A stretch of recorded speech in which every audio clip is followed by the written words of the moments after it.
L'échiquier international, soyez les bienvenus à 1 ou 2 jours du mois de Ramadan. Les Palestiniens, en plus de la famine, ne connaissant aucun répit, le camp de Nusayret a été ciblé pour une bonne partie de la nuit. Des bombardements, une dizaine de morts sur place, en plus des 31 000 morts depuis le 7 octobre. La situation sur place, au-delà de l'entendement, de l'indescriptible, surtout que l'on a appris que les sionistes utilisent l'intelligence artificielle pour engranger davantage de victimes, y compris les femmes et les enfants surtout, des séquences insoutenables qui ont un écho à l'international. L'ONU qui se prononce d'abord sur les colonies en les assimilant à un projet génocidaire. De son côté, le président turc Erdogan qui qualifie le gouvernement sioniste de nazi, ou encore ces manifestants américains contre les massacres de Palestiniens qui tentent d'interrompre la circulation sur la route empruntée par le président américain Joe Biden juste avant son discours sur l'état d'Union, scandant « Rappelle-toi Hiroshima, rappelle-toi le Vietnam, mais surtout rappelle-toi les enfants de Gaza ». Il y a un seul sur la planète qui ne semble pas écouter ni entendre d'ailleurs, c'est bien Benyamin Netanyahou, dont le cercle se rétrécit à force de démission. On fait le point sur tout ça et plus encore dans un court instant.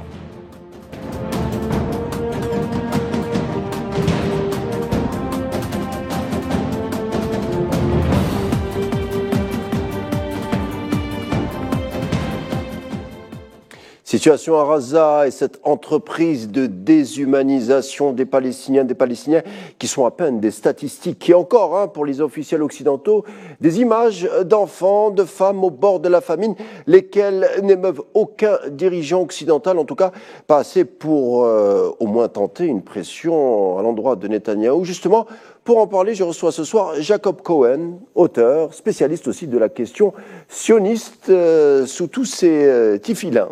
On va le dire comme ça. Bonsoir Jacob Cohen. Bonsoir à tous. Merci d'avoir accepté notre invitation. C'est moi qui vous remercie, c'est un plaisir. Le plaisir est partagé. Alors, Jacob Cohen, je crois qu'on s'était parlé il y a 2 mois, je crois, je ne suis pas sûr, ici même à l'échiquier international, où on avait fait le bilan sur les bombardements à Gaza. Il a été éventuellement question à l'époque d'un cessez-le-feu. Peu de temps a passé et on le voit, les soldats sionistes ont creusé plus dans l'horreur. Vous qui êtes de religion juive, quel est votre sentiment au-delà du fait colonial? On évoque de plus en plus un projet génocidaire. Qu'est-ce que vous en pensez? Je pense que le sionisme montre de plus en plus son vrai visage, c'est-à-dire un système inique, sadique, destructeur, qui ne tient compte de rien ni de personne, et qui avait jusqu'à présent un vernis humaniste, démocratique, qui a trompé le monde, et aussi grâce à sa propagande, grâce à la mise en avant de certains écrivains, de certains penseurs de gauche. Et donc il a réussi, d'ailleurs par exemple, je vais vous donner un exemple simple, il y a quelques mois avant la guerre d'octobre, avant l'agression d'octobre, on avait beaucoup glosé sur ces dizaines de milliers, des centaines de milliers de manifestants favorables à la Cour suprême, soi-disant que la Cour suprême exprime la justice, les droits de l'homme en Israël. Et ça, c'est une arnaque extraordinaire, parce que la Cour suprême est un organe essentiel de la domination sioniste. Et je vais vous donner 2 exemples. La Cour suprême n'a jamais condamné la destruction des maisons des familles palestiniennes qui sont une punition collective condamnée par les conventions de Genève. Deuxièmement, la Cour suprême n'a jamais condamné la détention administrative qui permet aux forces israéliennes de détenir n'importe quelle personne sans avocat, sans jugement, sans procès, sans acte d'accusation pendant 6 mois renouvelables. Donc en fait, c'est tout un mythe qui est en train de s'effondrer. Moi, j'en avais conscience depuis les années 60, lorsque les sionistes avaient accueilli les juifs marocains de manière honteuse, raciste, ils les ont humiliés, les ont battus. Les juifs yéménites, on leur a pris leurs enfants. on les a stérilisés. Donc, en fait, le crime sioniste, pour les connaisseurs, on les savait sans pitié. Et maintenant, on découvre vraiment jusqu'à quel point il peut aller. Et c'est un sentiment terrible de frustration et aussi parce que ça dure depuis des décennies et le monde n'avait pris conscience pour diverses raisons que on va pas préciser ici, mais le monde n'avait pris conscience de ce danger, voilà, de ce danger-là, et jusqu'où il pouvait aller. Alors, restons sur ce sujet rapidement. Certains juifs, certains religieux juifs plus respectueux de la Torah, quand on leur pose la question sur le sionisme, ils disent que les sionistes ont une seule mission, c'est de déjudaïser les juifs, c'est-à-dire de garder juste le ferment talmudique. Qu'est-ce que vous en pensez? Alors, là aussi, il y a un mythe. C'est-à-dire que jusqu'en 1948, c'est-à-dire la proclamation de l'État d'Israël, effectivement, toutes les tendances religieuses, c'est-à-dire 90 à 95% des institutions religieuses juives dans le monde étaient l'idée d'un État juif. Voilà. Donc, étaient antisionistes. Et au Maroc, c'était la position, je me souviens, de nos rabbins, quand sionistes étaient venus ouvrir des bureaux d'engagement et de départ dans les quartiers juifs. Mais en 1948, le régime sioniste a réussi à retourner la plupart des institutions religieuses juives, à cause de la Shoah, à cause de la création d'Israël, à cause de ce petit État qui était menacé, à cause des subventions, etc. Pour toutes sortes de raisons, 90%, facilement, 90% des institutions juives religieuses sont en tout cas, si elles ne sont pas devenues sionistes de cœur, elles appuient l'État d'Israël. Voilà. On va en parler. Alors, revenons sur ce massacre, hein, je le disais, de plus en plus, ce massacre qui a de plus en plus un écho à l'international, comme ces manifestants américains qui ont bloqué le convoi du président Joe Biden hier avant son discours sur l'Union, des manifestants qui scandaient « N'oubliez pas les enfants de Gaza ». Est-ce que selon vous, ce type de démonstration peut faire la différence là où la proximité entre les sionistes et les Américains est assez importante, hein? Est-ce que ces manifestations peuvent justement intentiner, modifier le changement entre les sionistes et Washington, selon vous? Alors, déjà, le rapport de force au départ, il est nettement favorable aux sionistes, c'est-à-dire au sein de la population américaine. Pour une raison simple, c'est que le Mossad a à sa disposition 15 à 20 000 sayanim aux États-Unis, c'est-à-dire des juifs américains qui sont dans le monde du cinéma, de la télévision, de la finance, etc. etc. Les sayanim, je rappelle, des agents voilà. dormants. Hein. Voilà, actifs, c'est-à-dire sont des juifs qui sont par exemple acteurs, producteurs de cinéma, qui sont dans le New York Times, qui sont dans les médias, qui sont dans la politique, etc. Ils reçoivent des instructions du Mossad pour mener des actions en faveur d'Israël. Et quand je dis agents dormants, pardon, c'est-à-dire officiellement, ils ne sont pas affiliés au Mossad, dans ce sens-là. Voilà, ils ne se déclarent pas. Ils ne se déclarent pas. Mais je vais vous donner juste un exemple. Spielberg, qui est un metteur en scène juif américain, un soir, il y a quelques années, il y a 5-6 ans, il a réuni des amis producteurs, acteurs, etc. Et il leur a dit, allez, on va faire des chèques pour Israël. Il a réuni 31 millions de dollars. Voilà. Juste en une soirée, en un cocktail. Juste pour vous donner un peu l'idée de cette puissance. Donc, et cette puissance, elle s'exprime aujourd'hui. C'est là où on voit le déséquilibre terrible entre ce que peut faire Israël et l'appui qu'il a, parce qu'ils ont travaillé le terrain depuis 60 années. C'est-à-dire, ils ont contrôlé les médias, ils ont contrôlé le Congrès. Rappelez-vous, Mearsheimer, le fameux professeur d'université. John Mearsheimer, Walt. Voilà, qui a écrit en 2007 un livre sur la puissance du lobby juif. lui, il dit que c'est le lobby qui contrôle le Congrès. Il le dit récemment, enfin, il le dit continuellement. Donc, c'est vrai qu'il y a des manifestations dans les universités, etc. Mais pour vous dire à quel point le lobby se sent très fort, vous savez, ces étudiants de Harvard qui ont manifesté, on leur a dit, ça je l'ai vu dans des émissions américaines, on leur a dit à ces étudiants, vous n'aurez pas, on a vos noms, et vous n'aurez pas de travail lorsque vous aurez votre diplôme. Oui. Vous imaginez à quel point le lobby se sont puissants, impunis et forts. Et donc, c'est vrai qu'il y a aujourd'hui une tendance à renverser la situation, mais on ne peut pas dire que même on a atteint un équilibre. Enfin, à mon avis, Donc, selon vous, je ne sais pas, la tirade de Joe Biden, le président américain, à l'endroit de Netanyahou lors de son discours de l'Union, hein, qu'il dit, l'aide humanitaire ne peut être une considération secondaire ni une monnaie d'échange. Il va falloir que Netanyahou se le mette dans la tête. Le ton se veut appuyé. Selon vous, c'est une posture ou un réel ras-le-bol du président américain? C'est vrai que Biden est gêné aux entournures. Un petit peu. Pourquoi? Parce que c'est une année électorale. C'est pas du tout... Et puis bon, c'est vrai, ça réveille un peu les choses, mais ça reste une posture.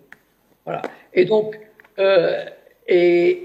Et puis pour calmer un peu, pour donner l'illusion au monde arabe, population arabe, que l'Amérique n'est pas humaine, n'est pas fermée au drame humanitaire. Parce qu'en même temps qu'il veut, soi-disant, ouvrir un couloir humanitaire pour aider les Palestiniens, il ne cesse pas d'envoyer des bombes qui écrase, qui tue les Palestiniens. S'ils voulaient vraiment arrêter le massacre, il aurait suffi qu'ils disent bon, on arrête de vous livrer des avions pendant une semaine, les bombes pendant une semaine, le massacre s'arrêtait. Donc en fait, c'est une posture, et je regrette que certains courants arabes puissent se fier à ce genre de déclaration.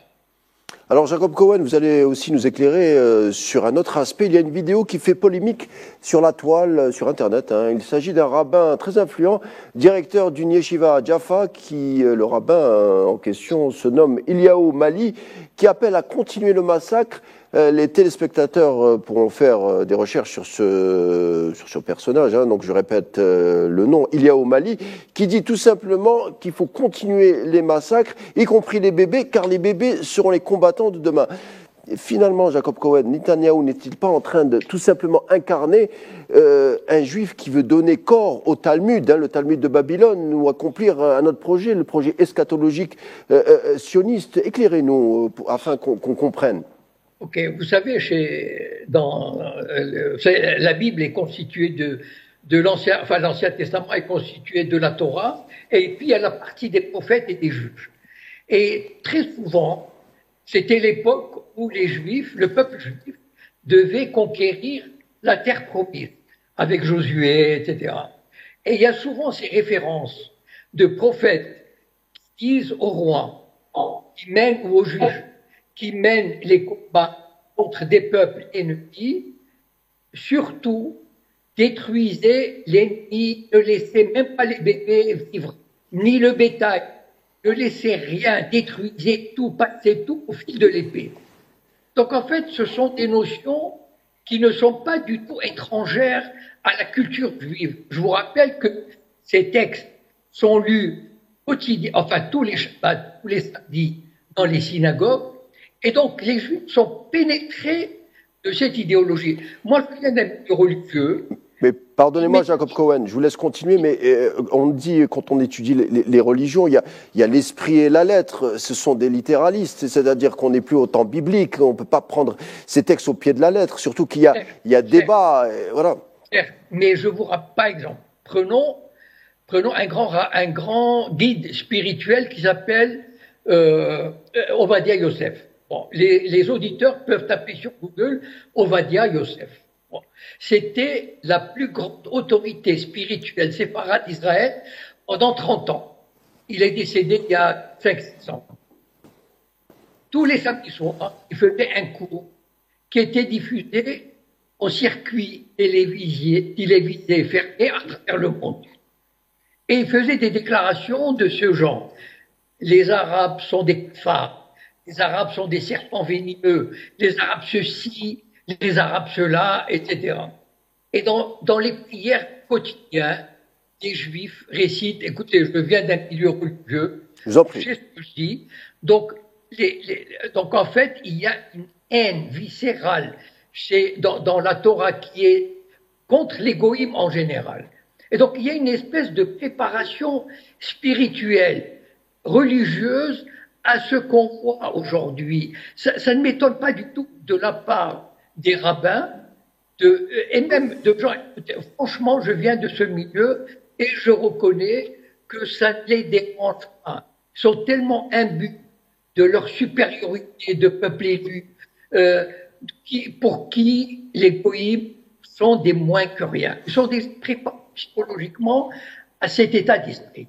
Donc finalement, la déclaration de ce rabbin n'est pas étrangère au corpus religieux juif, et peut-être même, parce que quand on parle de Netanyahou, on a l'impression, que ce soit en Europe, même ici, on a l'impression qu'il est isolé, qu'il est acculé, mais finalement, il représente un courant un courant religieux messianique qui n'est pas aussi minoritaire qu'on le dit au sein de l'entité sioniste, même au sein des tendances religieuses juives.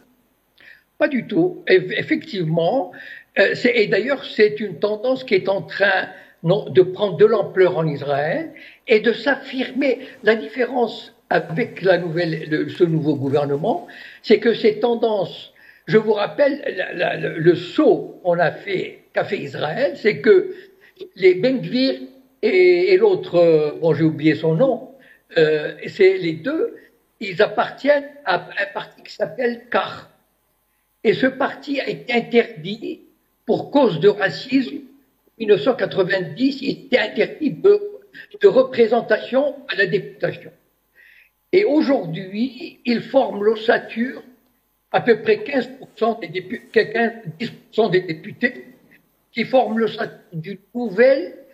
un nouveau secteur de la société israélienne qui affirme publiquement, violemment, ouvertement le nettoyage ethnique, la haine de l'arabe, la volonté de faire disparaître l'ethnie arabe. Et donc, il y a de plus en plus en Israël un courant qui adhère à cette idéologie. Et si Netanyahou n'est plus au pouvoir, il y aura quelqu'un d'autre qui viendra et qui reprendra le même flambeau. Le problème n'est pas Netanyahou. Le problème, c'est tout ce courant qui représente de plus en plus d'ampleur la société israélienne, notamment qui est dans les colonies, et donc avec lequel il faudra de plus en plus compter. Donc finalement, ce que vous nous dites, c'est intéressant. En fait, le sionisme, le mot sionisme, le sionisme est un courant politique d'extrême droite. Là, ce que vous nous dites, c'est qu'on est au-delà, puisque on est en train de parler d'eschatologie, de fond théologique, de débats religieux, puisqu'on a évoqué le Talmud, on a évoqué certains courants messianistes. On a dépassé le sionisme. On n'est plus dans la politique. On est vraiment dans une eschatologie, c'est-à-dire l'eschatologie, c'est l'avènement de la fin des temps au niveau religieux.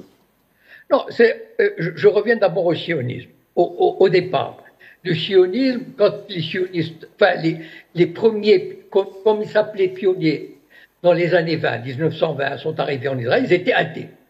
On ne voyait pas un religieux, c'était quelque chose d'exceptionnel.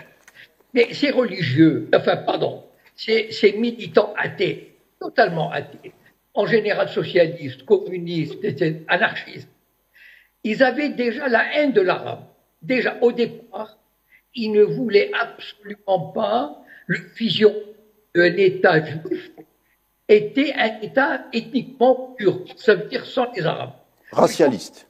Il faut partir de cette idée-là. C'est que le sionisme originel, qui était athée, qui n'avait aucun rapport avec la Torah, avec les rabbins, avec la diaspora, il était, dès les années 20, anti-arabe, il voulait nettoyer ethniquement la Palestine.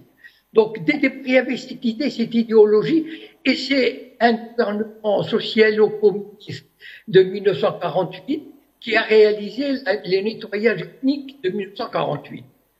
Donc, en fait, les deux, le courant sioniste originel et le courant religieux, s'unissent, se rejoignent dans cette idée qu'il faut faire disparaître les Palestiniens d'une façon ou d'une autre.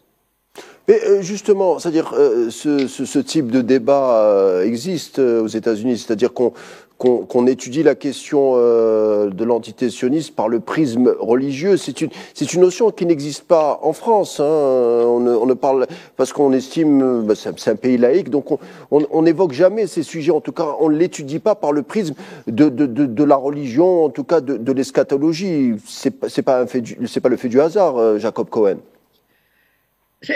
En fait, comment dire, la question c'est que le sionisme originel, qui était anti-religieux, vraiment anti-religieux, enfin quasiment athée et anti-religieux, il s'est laissé imprégner petit à petit par ce courant religieux. Et par exemple, enfin, moi qui allais en Israël pour visiter ma famille, au sens large, depuis les années 60, on voyait cette évolution, c'est-à-dire les gens, à partir des années 2000, quand je me baladais dans les rues, le soir, la moitié des hommes portaient une kippa, ça veut dire ce symbole religieux, traditionnaliste, etc. Et j'ai voyé la radicalisation chez les gens de la petite classe moyenne, parce que ma famille vient de la petite classe moyenne. Mmh. Je voyais cette infiltration de cette idéologie petit à petit. Et en fait, juste un exemple. Il y a un grand chanteur qui s'appelle en Israël Shlomo Artzi. Shlomo Artzi, c'est un chanteur pop, la drogue, le hash, la liberté, toutes sortes de libertés, etc. Et il représentait ce courant de Tel Aviv, moderniste à la pointe, San Francisco. Il a une chanson qui s'appelle San Francisco. L'ouverture, quoi. Voilà. Et puis, il y a 2-3 ans, il a fait un concert en compagnie d'un religieux extrémiste, un vrai religieux extrémiste, colon, etc. Et moi, quand j'ai vu ça, je me suis dit, c'est vraiment un signe incroyable de l'évolution de cette société-là. C'est-à-dire que même les laïcs aujourd'hui finissent par accepter, par se laisser imprégner. Il y a des laïcs qui parlent de troisième temple. C'est quelque chose d'incroyable. Aujourd'hui, on voit des gens, des soldats par exemple, qui sont laïcs, pas religieux, qui portent pas la kippa. On le sait à cause de la kippa. Bon. Donc, qui ne portent même pas la kippa et qui se laissent imprégner par cette idée eschatologique de la venue du Messie, troisième temple. Donc, il faut détruire la mosquée Al-Aqsa, etc. Et donc, il y a vraiment un courant qui est inarrêtable vers ce messianisme intégriste et fasciste. Donc finalement, de prendre la société israélienne. Donc finalement, ce que vous êtes en train de nous dire, c'est que Netanyahou n'est pas aussi minoritaire qu'on le dit. En tout cas, Jacob Cohen, il reste 2 minutes. Je vous demanderai quand même de me répondre avec une citation. Les Palestiniens et la Palestine sont toujours là, malgré les efforts de l'entité sioniste depuis ses origines.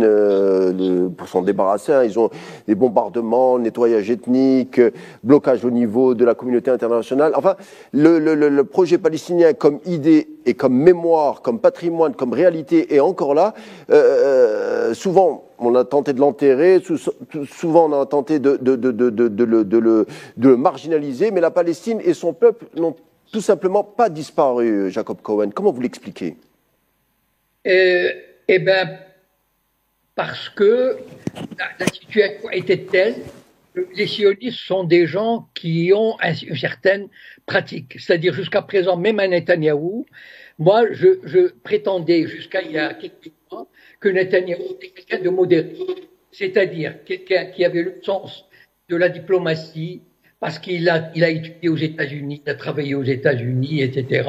Et donc, il tient compte de ce qui se passait sur la scène internationale. Et donc, ils ne pouvaient pas, ils se partis de manière progressive. Mais on a l'impression, j'ai l'impression en tout cas, qu'aujourd'hui, le régime sioniste a accéléré le pas. Et il va faire tout ce possible pour éliminer Merci. les Palestiniens de ce territoire. Merci. Voilà, en guise de conclusion, merci beaucoup Jacob Cohen. Nous avons été accompagnés par vos explications ce soir. Ce fut un plaisir. J'espère vous revoir bientôt. Tout de suite l'édition en langue arabe. Et quant à moi, je vous retrouve demain en vous souhaitant une agréable soirée.